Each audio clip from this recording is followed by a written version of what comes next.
መጨረሻው። መምህር ሆይ በዮርዳኖስ ማዶ ካንተ ስለዚህም በዮሐንስ ደቀ መዛሙርትና በአይሁድ መካከል ስለማንጻት ክርክር ሆነ። ወደ ዮሐንስ መጥተው መምህር ሆይ በዮርዳኖስ ማዶ ከአንተ ጋር የነበረው አንተ የመሰከርህለት እነሆ እርሱ ያጠምቃል፣ ሁሉ ወደ እርሱ ይመጣሉ አሉት። ዮሐንስም መለሰ እንዲህም ሲል ከሰማይ ከተሰጠው ሰው አንዳች ሊቀበል አይችልም።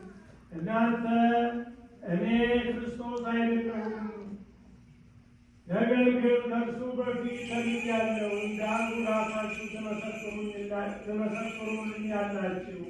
ሙሽራይቱ ያለችው እርሱ ሙሽራ ነው። ቆሞ የሚሰማው ሚዜው ግን በሙሽራው ድምፅ እጅግ ደስ ይለዋል። እንግዲህ ይህን ደስታዬ ተፈጸመ። እርሱ ሊልቅ እኔ ግን ላንስ ያስፈልጋል። ከላይ የሚመጣ ከሁሉ በላይ ነው። ከምድር የሚሆነው የምድር ነው፣ የምድሩንም ይናገራል። ከሰማይ የሚመጣው ከሁሉ በላይ ነው። ያየውንና የሰማውን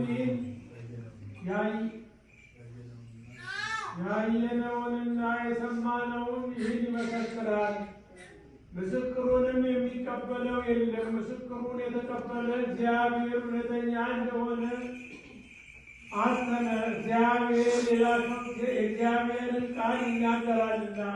እግዚአብሔር መንፈሱን ሰፍሮ አይሰጥምና። አባት ልጁን ይወዳል፣ ሁሉንም በእጁ ሰጥቶታል። በልጁ የሚያምን የዘላለም ሕይወት አለው። በልጁ የማያምን ግን የእግዚአብሔር ቁጣ በእርሱ ላይ ይኖራል እንጂ ሕይወትን አያይም። በወልድ ያመነ የዘላለም ሕይወት አለ ማለት ጌታ